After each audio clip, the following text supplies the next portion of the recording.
안녕하십니까, 이재성입니다. 콜레스테롤은 우리 몸에 꼭 필요한 물질입니다. 콜레스테롤이 나쁜 게 아니라 혈액 중에 콜레스테롤이 너무 많아진 것, 이게 문제죠. 자, 콜레스테롤은 누가 만드냐? 우리 몸의 대부분의 세포들이 스스로 만들 수 있어요. 하지만 각자 만들 수 있지만 간의 수공업으로는 역부족. 공장에서 왕창 만들어줘야 돼요. 그 공장은 바로 간입니다. 간에서 콜레스테롤을 많이 만들어서 필요로 하는 곳에 조달을 해줘야 됩니다. 혈액을 통해서. 그러므로 혈액은 콜레스테롤의 최종 목적지가 아닙니다. 혈액 중에 콜레스테롤은 어디론가 이동 중에 있는 콜레스테롤입니다. 쓰여야 할 곳 혹은 처리될 곳으로. 자, 도로 위에 있는 차들을 생각해 보세요. 거기에 탄 사람들은 그 도로에 가려고 떠난 게 아니었죠. 최종 목적지는 따로 있죠. 어디? 세포로, 세포막 구성하러, 벽돌처럼. 난소, 고환, 부신으로 가서 스테로이드 호르몬이 되려고, 피부로 비타민 D가 되려고, 그리고 다시 간으로 돌아오려고. 근데 만약 도로에 차가 너무 많다면, 너무 오래 정체하고 있다면, 그러면 사고 나기가 더 쉬워요. 혈관에 있는 혈액은 산소가 있는 곳이거든요. 거기에 활성산소들, 염증 물질들이 많아지면 그 콜레스테롤이 산화되고 망가질 수 있어요. 혈관에 들러붙고 파고들어서 혈관을 두껍게 하고 좁아지게 할 수도 있어요. 그저 좁아지는 게 아니라 혈관에 달랑달랑 붙어있던 피떡이 콱 날아가서 혈관을 콱 막아버리면 이거 큰일이에요. 만약 이런 일이 심장에 있는 혈관이나 뇌에 있는 혈관에 생겨나면 그게 바로 심근경색, 뇌경색 이런 거예요. 자, 혈중 콜레스테롤이 왜 높아지는 걸까요? 저는 다음 5가지 상황으로 이해합니다. 첫째, 몸에서 필요로 하는 양이 늘었을 때. 둘째, 필요 이상으로 많이 만들어질 때. 셋째, 지방질이건 탄수화물이건 너무 많이 먹을 때. 넷째, 제대로 쓰이지 못할 때. 다섯째, 청소와 배출을 잘 못할 때. 이 5가지 상황은 복합적으로 일어나고 있을 수도 있습니다. 한번 생각해 볼까요? 몸이 찢어지거나 손상되었을 때 또는 염증이 심할 때, 이때는 얼른 상처난 세포를 복구해야 됩니다. 세포가 스스로 콜레스테롤을 만들 수 있기는 하지만 역부족이에요. 그래서 간에게 부탁합니다. 어이, 콜레스테롤 좀 많이 보내줘. 스트레스가 많을 때, 잠을 못 자고 지칠 때, 이때는 몸이 어떻게 해서든 힘을 내보려고 여기 콩팥 위에 있는 부신이라는 기관에서 부신 피질 호르몬을 만들려고 애씁니다. 그게 스테로이드 호르몬이에요. 원료가 콜레스테롤이죠. 그래서 간에게 원료를 부탁합니다. 간은요, 음식을 통해서 콜레스테롤이 많이 들어오거나 또는 혈액 중에 이미 콜레스테롤이 많으면 알아서 생산량을 줄입니다. 또 남는 콜레스테롤은 담즙으로 만들어서 밖으로 배출합니다. 수요에 대한 피드백을 받으면서 생산량과 배출량을 알아서 조절해야 되는데요. 어떤 이유에서건 간이 힘들어지면 정신을 못 차려요. 일을 잘 못해요. 업무가 과중할 때도 그러죠. 해독을 해야 되는 각종 화학물질을 알게 모르게 많이 먹고 있거나 또는 나쁜 줄 알면서도 먹게 되는 거. 술, 이거 자주 많이 먹으면 간이 힘들어요. 술 먹고 나서 내 정신이 없어진다. 그러면 간도 정신이 없어지는 거예요. 기껏 원료 공장인 간에서 원료를 보내줬는데 다른 조직이 그걸 잘 안 받거나 또 잘 못 쓰고 있을 수도 있어요. 원료를 받으면 제품을 만들어야 되는데 말입니다. 난소, 고환, 부신 이런 데서 콜레스테롤을 가지고 호르몬을 만들어야 되는데요. 이것들의 기능이 떨어져 있으면 혈액 속에 있는 콜레스테롤을 잘 안 받거나 또는 제대로 쓰지를 못해요. 그러면 혈중 콜레스테롤 수치가 올라가죠. 나이 들면 더 그래요. 젊은이들은요, 호르몬 막 만들어요. 자, 남아도는 콜레스테롤은 그것을 처리할 수 있는 공장으로 되돌아가야 됩니다. 거기도 간이에요. 간은 생산 공장이기도 하고 배출 공장이기도 합니다. 일단 콜레스테롤이 간으로 돌아가면 간이 그걸 재활용하든가 아니면 버리든가. 근데 만약 간이 그 콜레스테롤을 잘 안 받아주면 어떻게 될까요? 그러면 또 혈중의 콜레스테롤 수치가 높아지죠. 간이요, 할 일이 꽉 차 있을 수도 있어요. 뱃살이 나오고 간에 지방이 잔뜩 끼어 있고 간이 열받아 있으면요, 혈액 중에 있는 콜레스테롤한테 저리 가 하면서 안 받아줘요. 그러니까 이런 일이 꼭 간만의 문제는 아닙니다. 부신, 난소, 고환, 갑상선 같은 내분비 기관의 기능이 시원치 않을 때 콜레스테롤 대사에 문제가 생깁니다. 특히 갑상선의 기능이 떨어졌을 때 잘 드러나요. 기운이 없고 추위를 잘 타고 피부가 푸석푸석하고 잘 붓고 몸이 무기력해집니다. 신진대사가 떨어지니까 몸의 에너지 씀씀이가 적어져요. 그래서 살도 잘 찌고요. 그러면 콜레스테롤이 잘 활용이 안 되고 청소와 분해도 잘 안 되죠. 자, 탄수화물이건 지방질이건 그게 무엇건 간에 많이 먹잖아요. 그러면 콜레스테롤 대사에 문제가 생깁니다. 뱃살이 나오고 인슐린 저항성이 생기고 염증이 생기고, 이러면 간이 어쩔 줄을 모르게 되는 겁니다. 잠깐, 나는 잘 가려 먹는데, 먹는 건 문제가 없는데. 예, 진짜 바른 지식을 가지고 음식을 잘 가려 먹는데도 불구하고 콜레스테롤이 높은 경우가 있어요. 그런 경우가 방금 말했듯이 우리 몸이 콜레스테롤을 사용하는 능력이 떨어지거나 또는 쓸 때가 적어지거나 할 때입니다. 나이 들면서. 특히 여성들이 폐경이 되고 나면 더 그렇지요. 남자들도요. 남성 갱년기가 있죠. 막 고개 숙이고 걸어 다니고 그러세요.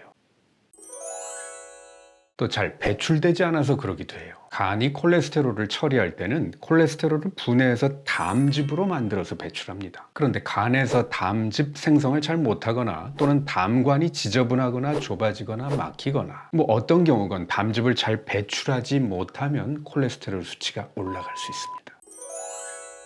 자, 고지혈증에 쓰는 약은요, 콜레스테롤이 합성되는 단계를 차단해서, 효소를 차단해서 콜레스테롤의 생성을 억제하는 약이에요. 스타틴 계통의 약이죠. 지금 이 세상에서 가장 많이 팔리고 있는 약입니다. 그만큼 이 세상에 이 문제를 가지고 있는 분들이 많다는 뜻이죠. 오늘 제가 쭉 말씀드렸듯이 콜레스테롤 수치가 올라가는 상황은 여러 가지가 있어요. 어느 한 시점에서의 피검사 수치, 그 숫자는 동영상이 아니라 정지된 사진 같은 겁니다. 그 숫자의 맥락을 현명하게 판단해야 됩니다. 높아지게 된 원인을 찾고 그 원인을 고치는 것이 보다 근본적인 치료입니다. 숫자만 고치려고 하지 마시고요. 몸을 고치고 생활을 고쳐야 됩니다. 검사 수치는 유전의 결과가 아니라 생활의 결과인 경우가 대부분입니다. 물론 유전적으로 콜레스테롤 수치가 높아지는 분들이 있기는 해요. 그런 분들은 예외고요. 근데 드물어요. 자, 만약 약을 먹고 나서 숫자는 정상 범위로 들어왔는데 활력은 떨어졌다면, 몸과 생활은 고치지 않았다면, 그럼 그게 진정 건강해진 걸까요? 다시 한번 생각해 봐야 됩니다.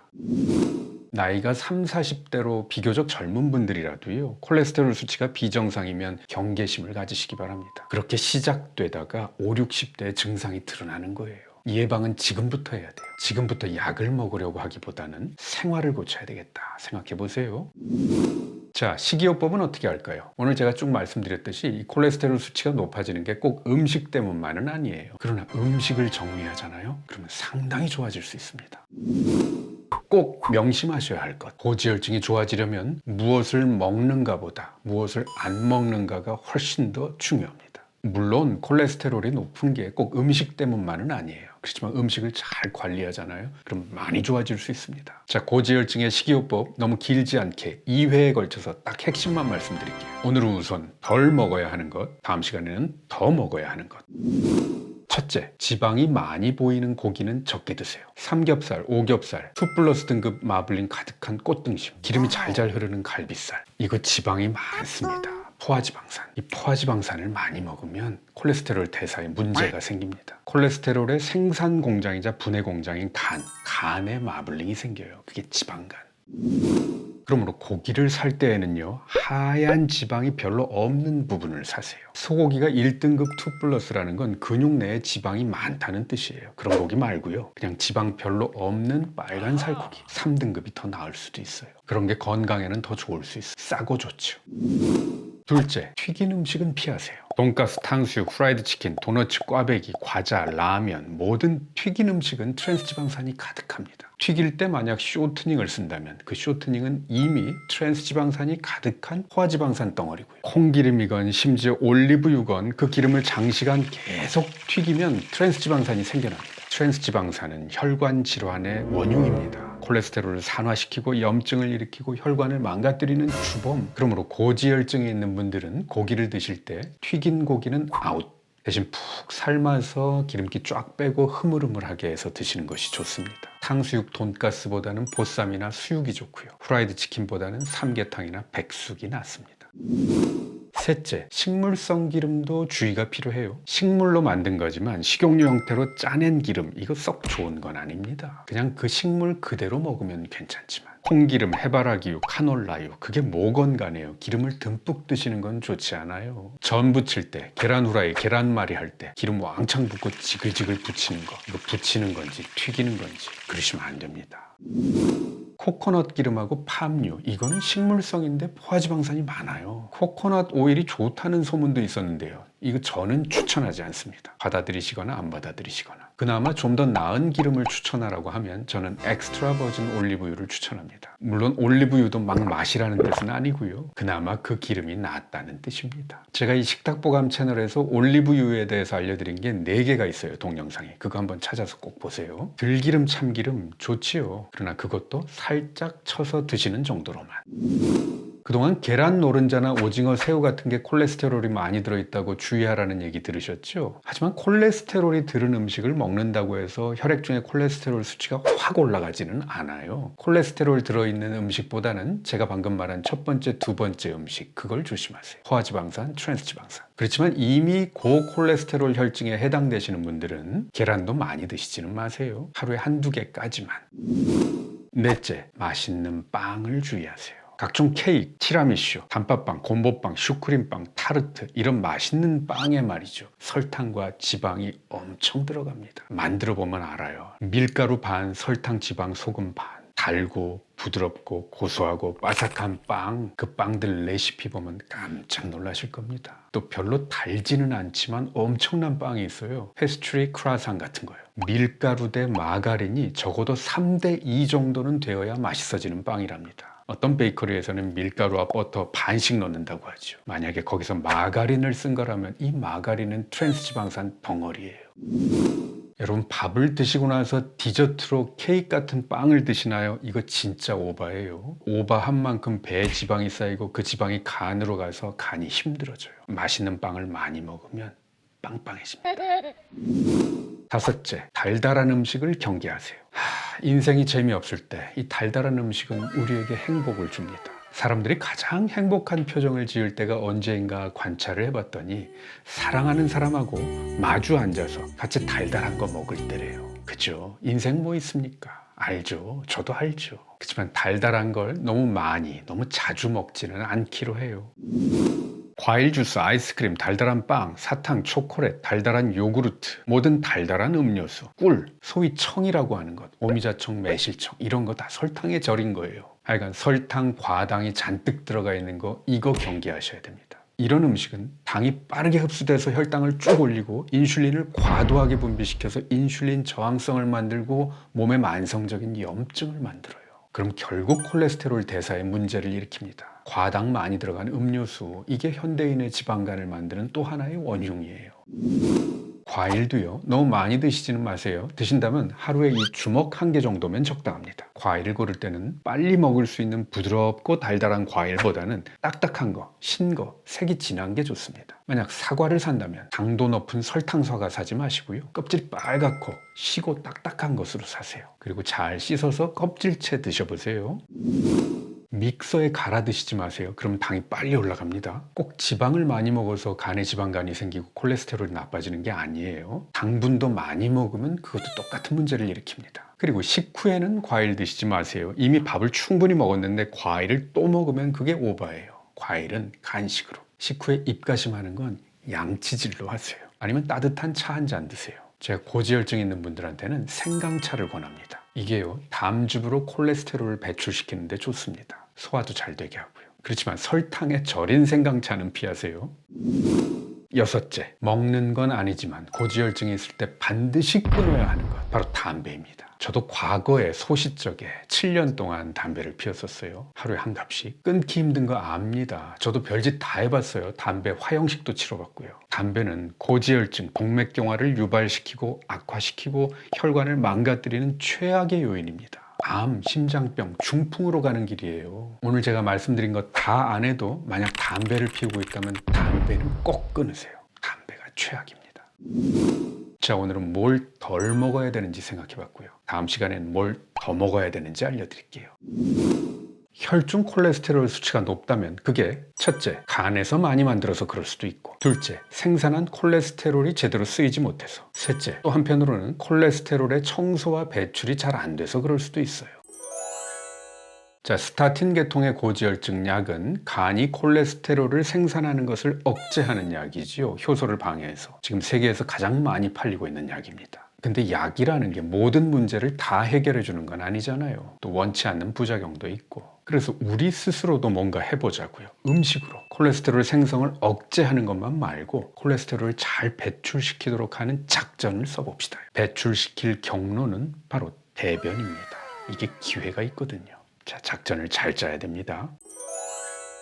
자, 간은 콜레스테롤을 가지고 담즙을 만듭니다. 보통 500ml, 많게는 1리터까지도 만든대요. 담즙은 간에서 흘러나와서 쓸개에 고여 있다가 우리가 뭔가 지방질 음식을 먹으면 소장으로 찍 나옵니다. 지방을 잘게 쪼개서 그걸 흡수시키려고. 그런데 간은 이 소장으로 흘려보냈던 담즙에서 그 주성분, 담즙염을 대략 90% 정도를 소장에서 재흡수를 합니다. 재활용하려고요. 바로 이때 담즙염이 간으로 되돌아가기 전에 이걸 걸레질 하듯이 싹 쓸어서 대장으로 끌고 가면 이게 콜레스테롤을 낮추는 효과를 나타낼 수 있습니다. 담즙은 콜레스테롤로 만든다고 했잖아요. 이걸 간이 재활용을 못하게 하면 간은 다시 콜레스테롤을 써서 새로 담즙을 만들어야 되거든요. 그 작전을 수행할 수 있는 음식 성분이 뭐냐? 바로 섬유질입니다. 섬유질이란 사람의 소화요소로는 분해되지 않는 탄수화물을 말합니다. 각종 채소와 해조류에 많이 들어있죠. 그런데 섬유질이라고 하는 것 중에는요, 콜레스테롤을 잘 낮추는 기능을 할 수 있는 게 있고 그런 건 잘 못하는 것들이 있어요. 다 같은 섬유질이 아니에요. 질기거나 거친 나물, 예를 들면 참나물, 취나물, 무시래기 이런 데 들어있는 셀룰로즈 같은 섬유질은요, 물에 잘 녹지도 않고 들어가면 그냥 대변으로 나와요. 세균도 그건 잘 못 먹어요. 간에서 나온 담즙을 잘 흡착하려면 이 섬유질이 두 가지 특징을 가지고 있어야 돼요. 첫째, 물에 잘 풀어져야 돼요. 수용성. 둘째, 물을 잘 빨아들여서 찐득찐득하게 젤을 잘 형성할 수 있어야 돼요. 젤. 그래야 이 찐득한 섬유질 젤이 담즙과 척 붙어서 담즙을 끌고 대장으로 갑니다. 그럼 게임 끝난 거예요. 간이 담즙염을 다시 회수할 수가 없어요. 그럼 천상 콜레스테롤을 써서 다시 담즙을 만들어야죠. 남는 콜레스테롤을 그렇게 쓰니까 혈중 콜레스테롤이 내려가는 효과가 나는 거예요. 이해가 되시죠? 물론 섬유질을 먹는다고 콜레스테롤 약 먹는 것처럼 금방 획기적으로 콜레스테롤 수치가 낮아지지는 않아요. 하지만 음식으로 이 정도 할 수 있으면 훌륭하죠.